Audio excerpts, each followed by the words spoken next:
नमस्कार मित्रों, आप सभी का लॉजिकल सनातन ज्ञान चैनल में स्वागत है। आज एक बहुत श्री गजेंद्र धाकड़ मेरे पुराने मित्र हैं। उन्होंने बहुत बढ़िया प्रश्न किया है। काफ़ी दिनों बाद एक अच्छा प्रश्न सुनने को मिला। उनके प्रश्न का सार है कि मरे कैसे। लीजिए आप भी सुनिए। जय गुरुदेव, जय महाकाली। मैं गजेंद्र धाकड़, मध्य प्रदेश से। मेरी कुछ जिज्ञासा थी विपुल सर से। सर, मैं ये पूछना चाहता हूँ कि आदमी की जब मृत्यु आती है, या कहने का मतलब जब बूढ़ा हो जाता है, बुजुर्ग हो जाता है, तो इष्ट उसका मतलब धीरज क्यों नहीं देता उसका इष्ट उसको? उस समय वो अकेला क्यों पड़ जाता है? तो उस समय क्या किया जाए, कैसे मृत्यु का सामना किया जाए? इन सब जिज्ञासाओं का जवाब देने की कृपा करें। जय गुरुदेव। ये गजेंद्र धाकड़ जी हैं, हमारे पुराने परिचित हैं। इनका फ़ोन आया था, तो फ़ोन पर इन्होंने बताया था कि इनकी माताजी के साथ कुछ अनुभव हुआ था। इनके माताजी बहुत बड़ी देवी जी की भक्त हैं। उनको देवी जी की काफ़ी साहित्य प्राप्त है। जो भविष्यवाणियाँ करती वो भी सही हो जाती हैं। बहुत काफ़ी ऊंचे स्तर की भक्त हैं वो।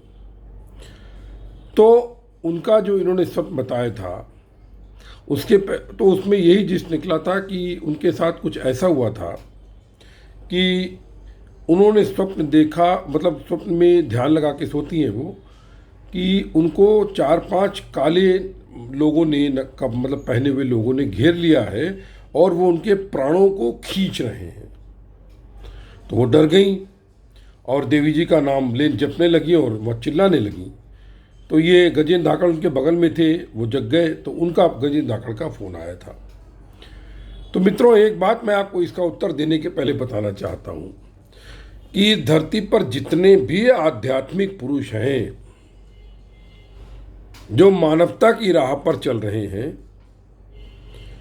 और जो सनातन प्राचीन साहित्य को मानते हैं, जिससे कि बौद्ध, महावीर, जैन या सिख, जो मतलब भारतीय सनातन से उत्पन्न परंपराएं, पंथ हैं, वो जाने अनजाने में केवल मृत्यु का अभ्यास कर रहे हैं। कैसे मरा जाए, इस विषय पर हम चर्चा करेंगे। लेकिन यही इनका प्रश्न भी है गजेंद्र धाकड़ जी का। लेकिन इसके पहले मैं बताना चाहता हूं कि हमारे मित्र श्री पल्लव शर्मा अभी बीआरसी में है, भाभा परमाणु अनुसंधान केंद्र में है, प्लूटोनियम प्लांट में कार्यरत, मतलब न्यूक्लियर रिसाइकिल बोर्ड में है। वो एसओएसजी के पद पर विराजमान है और शायद अभी 1-2 साल में उनका रिटायरमेंट होने वाला है। उनके साथ एक ऐसी घटना घटी थी जो वो बताते नहीं थे, लेकिन उन्होंने मुझको बताई। तो मैं इस पर मैं आपको बताना चाहता हूँ कि उनकी तबीयत बहुत ख़राब हुई थी और उस समय उनकी पत्नी जीवित थी, अभी तो नहीं है। पत्नी ने बहुत मन्नतें मांगी थी कि मैं अपनी जान दे सकती हूँ पति के लिए, तमाम बातें की थी। इनकी तबीयत खराब हो गई थी, ये मर गए थे। इनके प्राण निकल गए थे। इन्होंने पूरा सपना जो बताया था उसमें उनकी तबीयत खराब हुई, उनको धीरे धीरे वो अचेत हो गए। उसके बाद उनके लेने के लिए कुछ लोग आए तो वो झगड़ा करने लगे कि मैं क्यों चलूँ आपके साथ, मेरी तो रिस्पॉन्सिबिलिटी है भी, बाकी मेरे बच्चे हैं। काफ़ी आर्गुमेंट किया, लेकिन वो लोगों ने नहीं माना और उनको खींच करके ऊपर कहीं ले गए किसी लोक में, उनको राह चलाते हुए सुनसान जगह से। और फिर वहाँ पर उन्होंने एक दरबार देखा, तो वहाँ पर एक बुजुर्ग थे, उनसे भी पल्लव शर्मा आर्ग्यूमेंट करने लगे कि मेरे बच्चे ये वो। तो उन्होंने बोला, अरे ये तुम किस गलत आदमी को ले आए भाई, अभी इनका समय नहीं आया। तो उन्होंने ऊपर से धक्का मारा। फिर जब इनको नीचे आई तो ये इनके 2 या 3 दिन बीत चुके थे, मुझे याद नहीं एग्जैक्टली, और ये होश में आ गए थे। उसके बाद ये स्वस्थ होने लगे धीरे धीरे। इनकी पत्नी बीमार होने लगी और बाद में पत्नी जो है वो असमय इनको छोड़कर चली गई। देखिए, एक बात मैं आपको बताऊं, जो आदमी बहुत भक्ति करते हैं, ईश्वर को मानते हैं और सदैव प्रभु का स्मरण करते हैं, वो लोग यदि मृत्यु के समय संघर्ष करने लगते हैं, कोई यदि उनको लेने के लिए आता है, जैसा कि हमारे में बताया जाता है, तो कुछ समय के लिए उनकी जो इष्ट होती है, जिसका वो मंत्र जब आध्यात्मिक जो उनका होता है, प्रभु होता है, जिसका जाप किया होता है, वो उनको कुछ समय के लिए मृत्यु को टालकर और कुछ जीने का अवसर दे देती है। वो 2 महीने, 4 महीने, 6 महीने हो सकते हैं, या कोई संकल्प के द्वारा उसको शिफ्ट कर सकता है, जैसा कि पल्लव शर्मा की पत्नी ने किया। इनका तो खैर समय भी नहीं आया था, लेकिन इनकी पत्नी ने अपनी बलि दी। तो एक बात आप ये समझिए कि हम कैसे मरे, क्योंकि देखिए मृत्यु के समय का जो भाव होता है वो एक तरह से आपका ऊर्जा स्तर है कि आप किस स्तर पर अपना शरीर त्यागेंगे। अगर आप कामनाओं में शरीर त्यागते हैं, मोह में, माया में पड़कर, तो यानी आपका एनर्जी लेवल डाउन हो जाएगा और आपको उसी जो भाव है संबंधित कारण शरीर मिलेगा, फिर उससे सूक्ष्म शरीर बनेगा और फिर उससे आपका स्थूल शरीर बन जाएगा। मैं बता चुका हूँ कारण शरीर क्या होता है। देखिए क्या होता है, ये मनुष्य का भाव है। मानो तो गंगा माहू, ना मानो तो बहता पानी। बोला था खुदा बड़ा या यकीन, बोले साहब यकीन बड़ा होता है, खुदा बड़ा नहीं होता है। वही बात है कि आपका भाव, आप किस भाव में जा करके अपना शरीर त्याग रहे हैं, उसी भाव के अनुरूप आपको सूक्ष्म शरीर मिलेगा और फिर वो कारण शरीर जो है जब में जाकर के पुनः सूक्ष्म शरीर बनाएगा, जब वो जन्म लेने को आएगा, तो वो भाव मरेगा नहीं, उस भाव के अनुरूप सूक्ष्म शरीर बनेगा और फिर वो आपका स्थूल शरीर बना के शरीर में ले आएगा और वही गर्भ आपको प्रदान कर देगा। तो इसके लिए मृत्यु कैसे करें, इसलिए देखिए मृत्यु जब आती है तो सबसे पहले जो भक्त लोग होते हैं उनको लोग दिखते हैं, सफ़ेद कपड़े पहने, काले कपड़े पहने, या भैंसे पर कोई, जो हिंदू होते हैं मतलब जो सनातन को मानने वाले हैं उनको दिखते हैं। तो और जो मुस्लिम हैं उनको तो सिर्फ जिन्नात टाइप ही दिखते हैं, क्योंकि वो जिन्नों की पूजा करते हैं, निम्न स्तर की पूजा जिन्नों की पूजा कही जाती है।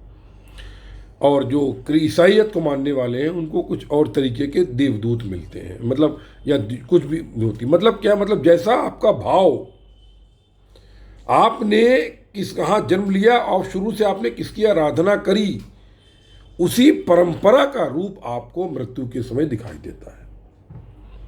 ठीक है, तो होता क्या है कि आपको वो अगर अपने साथ ले जाना चाहता है तो आप संघर्ष ना करें। जो भक्त होते हैं वो समझदार होते हैं, वो समझ जाते हैं कि मृत्यु आने वाली है। मैं ऐसे भी लोग जानता हूँ, हमारे मतलब पहचान में, रिश्तेदारी में भी ऐसे हैं कि उन्होंने बोला कि साहब हम अभी, अरे रात सुबह के 2 बज गए, अभी तक कोई आया नहीं लेने के लिए। अचानक बोलते हैं अरे आप आ गए, चलिए। मैं फिर हाथ जोड़ के सबको प्रणाम किया, भाई मैं जा रहा हूँ, आप सभी को मेरा प्रणाम, मेरी गलतियों को क्षमा कीजिएगा, चलिए आप चलिए, हम आपके साथ चलते हैं। खुशी खुशी वो चले गए। ऐसे लेवल के भी भक्त होते हैं। लेकिन जो कामनाओं में घिरे होते हैं वो मरते समय लौंडा, लौंडिया, लड़का, लड़की, धन, माया, मोह, इन सबको याद करने लगते हैं और फिर उनको वो भाव पैदा हो जाता है मोह का, और वो उसी से सूक्ष्म शरीर, कारण शरीर में जा कर के अगले जन्म में वो योनि धारण करेंगे जिसमें कि अधिक बच्चे हों या अधिक माया मोह, जैसे कुत्ते की योनि, सुअर की योनि इत्यादि बोली जाती है, जिनके बच्चे अधिक होते हैं सुअर के। तो इसलिए हमारे वहाँ जो सनातन में बताया गया है वो मैं आपको बताना चाहता हूँ। सबसे पहले जो मृत्यु आती तो पैरों से निकलती है, आदमी के पैर सुन्न होते हैं, फिर पैर हिलना विलना बंद हो जाएंगे, फिर धीरे धीरे वो ऊपर आती है। इसमें आपको 5 मिनट से लेकर के 2 मिनट से लेकर के लोगों कभी कभी 2-2 घंटे लग जाते हैं।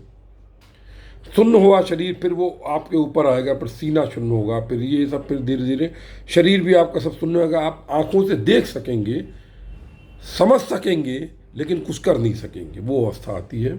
उसके पश्चात फिर क्या होता है, ये उनके लिए जो कुछ नहीं मानते हैं, निराकार जो ईश्वर इष्ट को नहीं मानते, इनके अंदर कोई भाव नहीं किसी के प्रेम का, कुछ का, सिर्फ मैं मेरा वो, उनके लिए बता रहा हूँ उनकी मृत्यु कैसी होगी। फिर उनको क्या होता है कि उनको अचानक शरीर में जैसे कि बताते लाखों सुइयां चुभ गई हो एक साथ, और वो प्राण झटके से निकल जाते हैं। और उनकी ऊर्जा जिस केंद्र में होती है, नॉर्मली वो लोग मूलाधार से ही निकलते हैं, मतलब मूलाधार में उनकी कुंडली शक्ति जो ऊर्जा लेके आई थी, उन्होंने उसको जागृत नहीं किया, ध्यान के द्वारा अपनी ऊर्जा को ऊपर नहीं किया, तो वो हक करके मूत कर नीचे से निकल जाते हैं। लेकिन जो उच्च कोटि के साधक होते हैं तो उनको किसी का मुंह खुल जाता है, या नाक से निकल जाती है, या आँख खुली रहती है।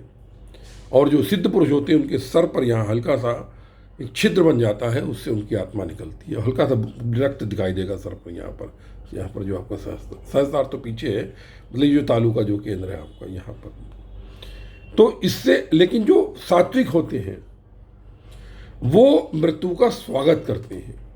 तो गजेंद्र भाई, आप अपनी माँ को समझाएं कि वो विरोध ना करें। उनकी तबीयत खराब रहती है, आपने खुद ही बताया, कहीं 17 साल तक तबीयत खराब है। उनकी एज भी 75 के आसपास, 70 से ऊपर ही आसपास हो ही चुकी है वो, और एकांत भी है उनका, मतलब और कोई नहीं है परिवार में। आप मतलब जो सेवा करते हैं उनकी सब करते हैं, तो उनको आप समझाएं माता जी को कि विरोध ना करें, क्योंकि विरोध करने से आप अपने, चूँकि आप देवी जी के भक्त हैं, तो वो आपकी मृत्यु को टाल देंगी। अब वो कितना टालेंगी, ये आपके सानिध्य पर 2 महीना, 3 महीना, 6 महीना, साल भर। और फिर आप जगत में अपने अन्य प्रारब्ध, क्योंकि आपका प्रारब्ध जो था वो मृत्यु का योग था, मतलब आप मृत्यु को प्राप्त करना चाहिए था, लेकिन आपने शिफ्ट कर दिया, तो अनावश्यक रूप से आपने और प्रारब्ध अगले जन्म के लिए पैदा कर लिए। आप उनका स्वागत करें। लेकिन जो और भक्त हैं उनको क्या करना चाहिए, सबसे पहले अगर आपको लगे कि मृत्यु आने वाली है, मैंने बताया आपको जो इस तरीके से, तो आप अपने इष्ट का स्मरण करें। जो आपका मंत्र है उसको करें, आप इष्ट को या स्मरण करें। दूसरी चीज़, आप उन भावों को लाने के लिए जो आपने पुण्य किए उनको याद करें, पापों को याद ना करें। आपने दान दिया हो, आप उस समय का जो आनंद हो वो अनुभूति लेने का प्रयास करें, वो भाव पैदा करें जिसमें दान हो, त्याग हो, या आप इष्ट की पूजा कर रहे हैं, आपकी आंखों से आंसू निकल रहे हैं इष्ट का, तो इस तरीके से आप करें। तीसरी चीज़ क्या है, किसी के प्रति संभव हो तो क्रोध इत्यादि ना करें, क्षमा भावना करें मनी मन में कि प्रभु मैं सबको क्षमा करता हूँ, मेरा किसी से कोई लेन देन नहीं, मैं किसी से नाराज, तो मतलब एक तरह से, और जो जिनके खिलाफ मैंने कुछ किया हो वो मुझे क्षमा करें। आप बोले नहीं, मुझसे बोल सकते नहीं आप, लेकिन आप मनी मन में ये कल्पना कर लें। और अपने जो इष्ट मंत्र है, आपके चारों ओर थोड़ा सा अगर आध्यात्मिक वातावरण हो, जैसे कि नवाण मंत्र है, महामृत्युंजय मंत्र है, गायत्री मंत्र है, राम नाम, जो भी हो, वो आपके चारों ओर अगर लगा रहेगा तो निश्चित रूप से आपको अच्छी होनी मिलेगी। तो हम आध्यात्म में अभ्यास करते हैं कि हम सदैव प्रभु को स्मरण करें। इस विषय में और चर्चा करूंगा आपसे, समय हो गया अभी। आप सभी के हृदय में उपस्थित परम ब्रह्म को नमस्कार करता हूं, और इस विषय में संकट के समय प्रभु को स्मरण करने का अनुभव है मेरे पास। जब मैं गिरा था वो भी मैं बता चुका हूं, तो उससे कष्ट दूर हो गए थे, और हंसते गाते 3 महीना बेड पर पड़ा रहा था, 6 महीने चल नहीं पाया था। ये सब प्रभु की लीला थी। इन्हीं शब्दों के साथ आप सभी के हृदय में उपस्थित परम ब्रह्म को नमस्कार करता हूँ। जय गुरुदेव, जय महाकाली, सर्वस्व ब्रह्म सर्वत्र ब्रह्म।